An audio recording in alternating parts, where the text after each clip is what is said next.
Today we have a special setup here, in continuing Family Month.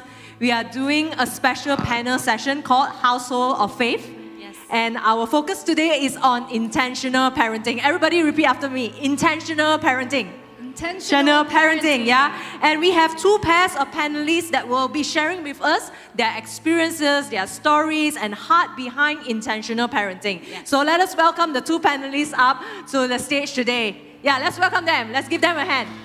Let's welcome them. Yay. We have our first pair. We have Louisa and Naomi. Yeah, let's give them a hand, Louisa and Naomi. And their daughter and mom together. And really, we have Louisa is a wife to one husband and have three lovely children. Yeah, she is a parent, coach, and educator at Heroes Headquarters, founded by herself and her husband. And really, their heart is for families. In the Heroes Headquarters, they do enriching programs for parents, for marriages, for youth, for family programs. And she's also actively involved in Kids Church as a kids connector, and also she's also actively involved in the core in the core team of our Family Life ministry as well. And of course, Naomi, we call her Omi. Yeah, let's give her a hand, Omi. Yeah, all the youth, give her a hand. Yeah. Omi. She's the eldest among the three children, three siblings, and she's 17 years old. So young, right? So young, like sweet young thing, right? And she's one of our youth leaders. We are very proud of her. She's one of the CG core leaders in our youth church, and she's also a CF president, Christian Fellowship president in her school. She just finished a great CF camp, and I have the privilege to see Naomi, grew up from 13 years old all the way until now into a beautiful woman of God. It's such a privilege to see her grow into such beautiful woman. Amen. Yeah. Amen. We're so blessed to have them with us. And today we also have Amos and his father, brother called Singh. Amos is a lawyer who just made partner at his firm, specializing in intellectual property. Beyond his impressive career, Amos has been dedicated to ministry since the days of his youth. He's actively involved as a CG leader and also in the worship team. He has even served on the church board in the past. On the home front, he's happily married to Sarah Tan, and they have a newborn 8-month-old baby. Aww. Yeah, he's a new father. Yeah. Brother Ko Singh is a distinguished leader in the education sector, having served as a teacher, a school principal, academic trainer for the Ministry of Education, geography textbook author, and the Deputy State Education Director in Penang. Currently at Glad Tidings, he continues to serve faithfully as a CG leader, zone leader, and also in the follow-up ministry. He is married to Sister Siu Ki, and they are proud parents of 3 married children and grandparents to 7 grandchildren. Woo! Let's give them a hand today. Yes. Yeah. Awesome. You guys feeling okay? Yeah, good, all good. Even as we start off today's panel on Household of Faith on intentional parenting, just a first question, to Naomi. How do you feel, the way your parents show their faith? As you look at them, how can you tell that faith is really important to your parents? Yeah, I can definitely tell that faith is really important to my parents, and not just their own faith, but our faith as well, their children's faith. Because every time we make a decision or anything we do, they'll always direct us back to God. Like in every decision, they'll make sure that we remember God is always in the picture, and that we always have to remember whatever we do, it's to glorify God and not for worldly pleasures or whatsoever. So I can definitely tell that they prioritize it, and I'm grateful for that because they make sure we know of our own faith as well and not just following whatever they say. So yeah, I'm quite grateful for that. Oh, wow. So basically it's about really being intentional and even in placing God in the center of whatever that you do, always reminding you about God, always telling you to find your own faith. Yeah, that's so good. Right, and my next question is to Amos. Can you tell us about the kind of household you grew up in, and what do you appreciate most about your upbringing? Sure. So I think like Naomi said as well, I think I grew up in a household where faith was always prioritized. But I think on top of that, you would have heard the introduction. You know, my father is a headmaster, education district superintendent. So I grew up in a very, very strict household. Whatever your idea is of a typical Asian household, that's the household I grew up in. So there was a cane at home. The cane will be used if you don't follow the rules. So like no TVs, no TV on weekdays, right? Weekdays are for you to do homework. I don't know if kids today can relate to that. Food must always be finished. You know, don't waste food. Finish your food, otherwise you're gonna get scolding. So that's the background I grew up in. But I will say that although it was strict, and of course it wasn't easy, right? Growing up in a strict household, but my parents always had other actions to always affirm their love for me, right? So no, even though it was strict, I never felt that I was not loved by them. So I think that's definitely one thing that I appreciate lah. Yeah. Yeah, so it sounded like it was a very strict household with very clear boundaries, but you always felt secure and loved in that household. That's great. Wow, that's so good. So just wondering, I'm also curious, like hearing from Amos, you know, Brother Ko, you know, how do you decide that this is how you want to build a culture and your values in your household, how you raise up Amos and your children, you know, especially considering your parents' journey to faith later in your life?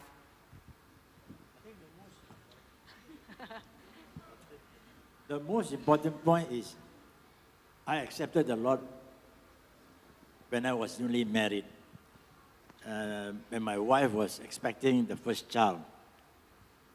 And then later on, my wife also accepted the Lord. So in that sense, when Amos was born, all the three children are living in a Christian family. So because they live in a Christian family, we have always been talking about God, Christian values, and we also follow the church in their teaching about parenting. So that helped us to bring up our children in the ways of the Lord and to be able to build up a household of faith. So I appreciate what the church helped us when we were a very young couple. At that time, the church organized a lot of teaching sessions on parenting and also on Christian values. So I appreciate that. I thank the church for helping my wife and I to bring up our family in the way of the Lord. Yeah, that's so good. That means, you know, church community, being involved in church, and also building your values and culture based on the Word of God, Absolutely. based on the what God says is so important Absolutely. in your family. Yeah. Amos, seeing how your dad parented you, now that you're a father yourself, you know, can you share some of your experiences in how you would like to parent your own children? I'm going to buy a cane. Just kidding. So when I first saw this question, it was a very tough question because my baby is 8 months old. I only care about him eating, sleeping, and being healthy. So me and Sarah haven't really come to a point where we've decided, okay, this is how we're going to raise the child. But it's really got me thinking. And as I thought about it, it just brought up more questions, you know, more permutations to this question. But I guess I can say two things. I think the first thing is I have to make sure that I intentionally live out my faith, right? So I think when I grew up, I will look at my parents and how they lived their life. When they face a problem, how do they address it? How do they overcome it? And how do they work through it? And subconsciously now that as I've grown up, I find that I deal with problems the same way because I saw them do it, right? So I think you can't teach your child to live a certain way if you don't live it as well. I think the second thing is then just to have an environment where the child feels loved. I think ultimately the hope is that as my son knows that I love him, it then reflects God's love for him, and he begins to understand that God loves him, you know. Otherwise, how else will he know God's love if his own father doesn't love him as well? Yeah, so those are the two things I can think of. You can ask me later on when he starts talking back. Maybe the answer will be different, but for now, these two things. Yeah, but that's so good to make sure that you live out your faith because you've seen your parents live out their faith and you want to continue that tradition and passing on that faith. Yeah, and that's so good. Thank you. Louisa, you have a very close bond with your children. Can you share with us how do you maintain such close connection? So I'm really thankful. I do have a very close relationship with my children, and it is actually very intentional because from a while ago, we knew that we only have about 18 years to walk with our children before we have to let them, go off. And so it's a limited amount of time. So with that, my husband and I, we were both very intentional about the time that we spend with our children. So from even in the morning, sending them to school, I get to pray with them before we go to school. And we take turns to pray, and we just surrender the day to the Lord. And then after school, between my husband and I, sometimes we take turns. And when we pick the kids up, we get to hear what happens. Yeah, what happened in school. We get the inside scoop about,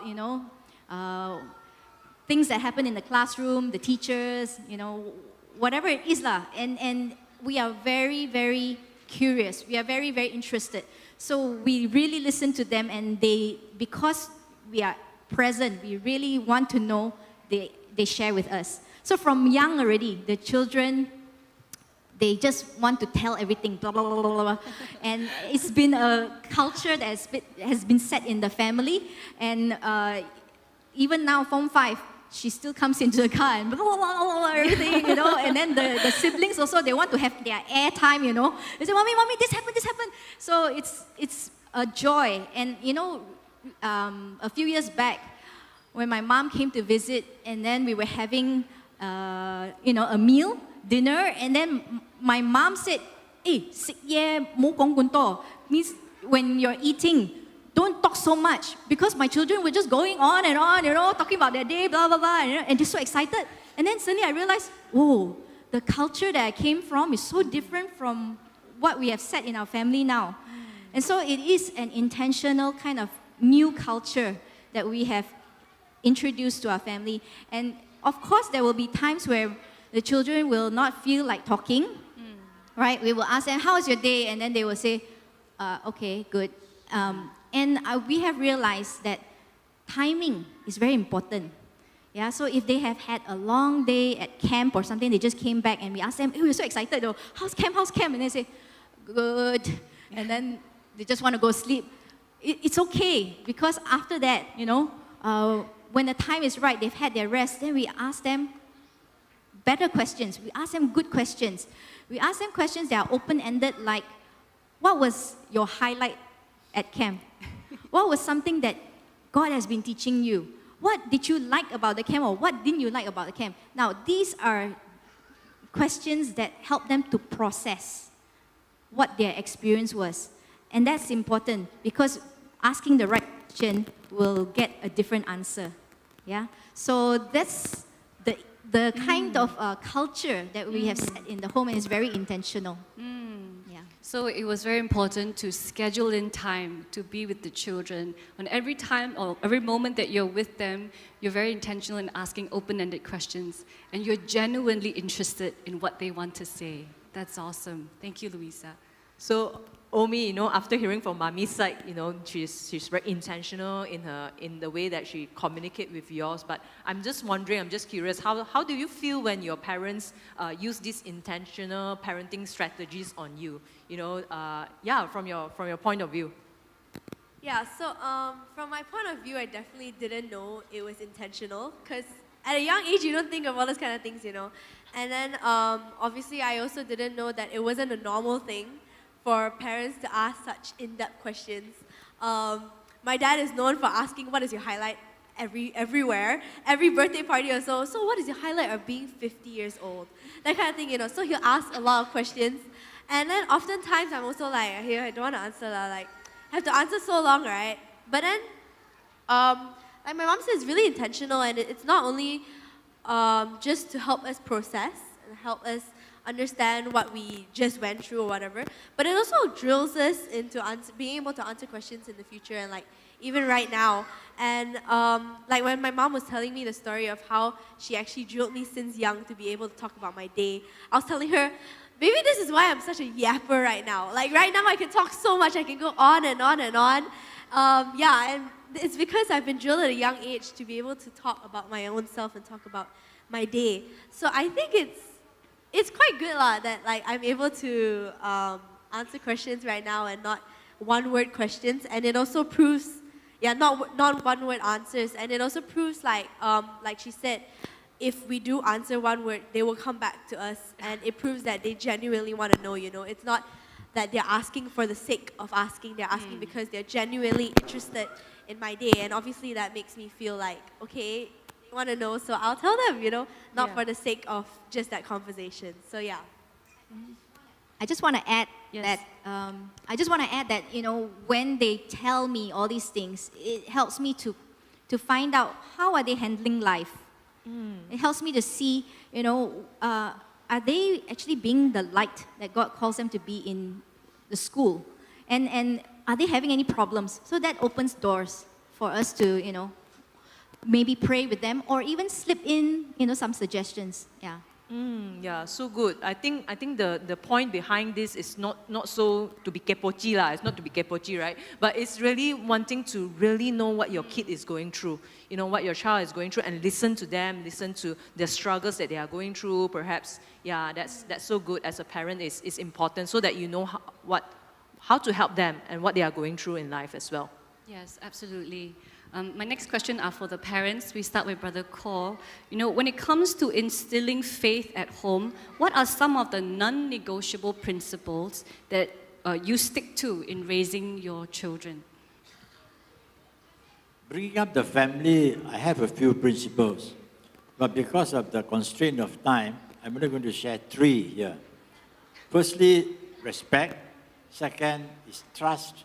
And third, gratefulness. These are the 3 principles that I seriously and intentionally wanted to teach my 3 children. Respect is the basic for bringing up an orderly and peaceful family. Because once you respect one another, then you will be able to understand one another. So I ask my children from very young to show respect to us in simple things like saying good morning, saying please, saying thank you. And if they want to ask for anything, ask in a polite way, don't demand, as if it is their right to be given. And then when we give it to them or when we do something that they ask for, to say thank you. These are very simple and basic things to teach, but it has a great impact on the children. So that's the first thing that I emphasize in the family, because I noticed that when the children learn respect in the family, then when they grow up, they will be easier to respect authority. And when they work, it's easy for them to work and respect the company, respect the management. So these are all things that come about because of respect being taught in the family. Secondly, the trust. Trust among family members, to me, is very important. Because without trust, the family unit will break down. Because everybody will be suspicious of everybody. So I always told my children, if you have done something, tell me honestly why you do it. And then if they say what they have done in a way that is acceptable, I will forgive them. And sometimes about opinion, if they say an opinion which is not my opinion, but if they explain to me that it is why they think like that, I will agree with them. So this way, I also show them that I respect their views, I respect their stand. So this kind of thing works both ways. And another very important thing I learned is, when I ask my children to explain to me why they do certain things, and then when they give me the reason, I must try not to be too critical or judgmental on them. Because if I do that next time, they won't share with me anymore. So it is a mutual kind of effort to bring about the real trust. But once you have trust in the family, definitely you have unity and peace in the family. The third principle that I talk about is gratefulness. grateful to the parents, grateful to God. My emphasis to them is what you are enjoying today is because of God's blessing and provision. Because I didn't come from a wealthy family. And also, everything that you are experiencing, God is the one behind you. For example, they come back and share with us the result they achieved. I will congratulate them. Then I will add, I said, you also must thank God because God has blessed you with a good mind that you can study. So by teaching them this kind of gratefulness, it will help them to be very humble and not arrogant. If a child always thinks that he is so clever, he is able to do everything, there's a danger that when he grows up, he becomes very arrogant and cannot fit into society. So I think when I emphasize these three principles to my children, I could see that they grow up respectful, trustworthy, and grateful to both parents as well as God. And I always remember this verse from Proverbs 3 verse 5, or verse 6. Trust the Lord in all your ways, and he will make straight your path. That is what happened to my family. The children have grown up well, they are doing well, because they trust, they respect, and they are grateful to the Lord. Thank you. Thank you, Brother Cole. I think those are such foundational principles that we can adopt in our own home. Thank you for sharing that. We want to hear from Louisa also. What are some of your non-negotiable principles that you have in your home? Okay, so in our home we have a family mission statement, but it is based out of this verse from Proverbs 21:21. Whoever pursues righteousness and kindness will find life, righteousness, and honor. Pursuing love and righteousness is what we try to drill into our children. And so when we pursue love and do what's right, all things will fall into place. So one of the non-negotiables will be always go to church. There's no negotiation. We just go to church every Sunday. Things like praying is non-negotiable. We pray in the morning. The other thing is that whenever there's an urgent need, we just drop whatever we're doing, we come together, we pray. So when we do family altar time, doesn't matter how young, how old, you can ask my mother-in-law, even though she's grandmother already, but we still say, Mom, today you share. So it doesn't matter young or old, even the youngest can lead in worship. Even Omi has led to share for the word. So that is those non-negotiables in the family. So it's about living the word in our family. Just really instilling how you honor Christ in your home in every aspect. Prayer, church, right? And even in allowing everyone a chance to lead in family devotion. That's so good. Thank you, Louisa. Wow. So, representing the young gen, Omi, what's one key message you would like to share with our fellow parents here in this place, representing Gen Z and Gen Alpha, Yeah. I think it's an honor to be able to represent my fellow youths, but I think there's three main points I want to get across. The first one is the priority in understanding that we're a different generation. Because I know it's really easy to be like, okay, you're so young, I'm so old. Like, it's easy to understand that. But the part that people often forget is that because it's a different generation, the parenting skills might not be as effective as it was for you. Or the parenting skills you grew up with are so different to what would be effective for us. And those decisions you make in the parenting that you bring us up with, it really affects and it really brings an impact into our lives. And that's why it's so important to understand one another. Vice versa, parents should be able to put their shoes into their kids, understand their kids, and the kids should make the effort to understand their parents as well.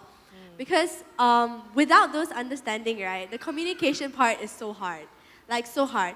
And I'm not saying that the moment you guys can understand each other, it resolves conflict. It definitely wouldn't. But it definitely improves on the response that you guys have to one another instead of just lashing out immediately. Yeah, and that's where the second point comes in, which is the communication. Another thing that my parents do intentionally is that when we have conflict, they communicate the conflict out. So unlike, okay, you must. I didn't grow up in a very typical Asian household. I didn't really get rotan. I didn't really get whacked. It was more of a lot of communication. So when there was conflict, we would go into a room and we'll talk about it. And I hated it. And I really hated it. Like, I told my mom that sometimes I wish they would just rotan me and get it over with. I didn't want to have to talk about it because we would talk about it for maybe up to an hour. And oftentimes I would just be crying and crying because I didn't like talking about it, you know? I don't like having to do the apology stuff and like, so what went wrong in this? And all that kind of thing. I didn't really like it. And now, I would say I still don't really like it, but I see the benefit from it, you know? The benefit is not only you guys have the communication, the barrier is broken down, but it's also, it helps me as a person grow because instead of resolving conflict by just getting rotan and getting it over with, there's actually a communication on what went wrong and how to improve the next time. And I'm not saying that I love it, but I understand it, and that's where the conflict is easier to be resolved. And the last one is, I recently just, like my mom said, I recently just came back from camp, and the camp speaker mentioned something that I was like, oh yeah. So like, Jesus, he's not a grandfather to anyone. He's father, you know, he's father to us. And that proves that we all have our own freedom in deciding whether we want to follow Jesus. And that means that we don't follow our parents' faith. So speaking to the parents, I want to encourage you to let your child find their own faith. Your job is to guide us, to bring us, to shepherd us. And that's where you let us grow in our own faith. You let us find out what we can do to be better. And sometimes it's okay for us to make mistakes. So let us make mistakes because that's where we learn. Yes. And yeah, it's so important to be able to let us grow by ourselves and not make every decision in our lives. Obviously, it's important to be there as our shepherd as well, but yeah, guiding us is really important, and we really want to be understood. And yeah, so the main point is understanding. The priority is to understand. That will help the communication and to let us make our mistakes because that's where we really grow. So yeah. Wow, so Yeah, good. Let's give her a hand. Yeah, understanding. Yeah, really, the young gen, you know, they don't. Sometimes they say that, oh, I don't need you to teach me what to do. You know, I just need you to understand me. And I love the phrase that says that before, they don't care how much you know. They want to know how much you care. Right? At the end of the day, they don't care how much you know. They want to know how much you already care for them. Yeah. Yeah, thank you. So good. And the final question now to the parents, you know, before we put an end to the panel, which is what advice and practical tips can you offer to other parents striving for intentional parenting? How do you build and create a home centered on Christian values? Perhaps we start with Louisa. Want to always remember this, and I want to share this with everyone, that we need to remember our role is to shepherd as well as to be a steward of the children that God gives us. Now, shepherds, they lead the sheep to green pastures, right? Now, a lot of us think that we need to make life easier for our children and make them happy.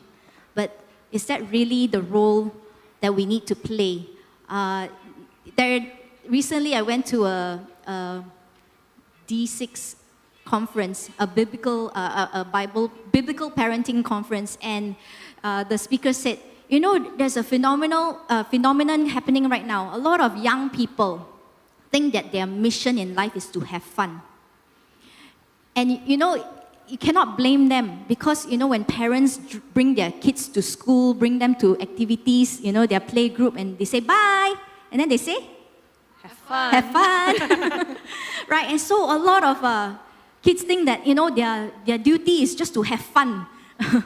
But is that our role as parents? Is it just to make life easier for them and make sure they have fun?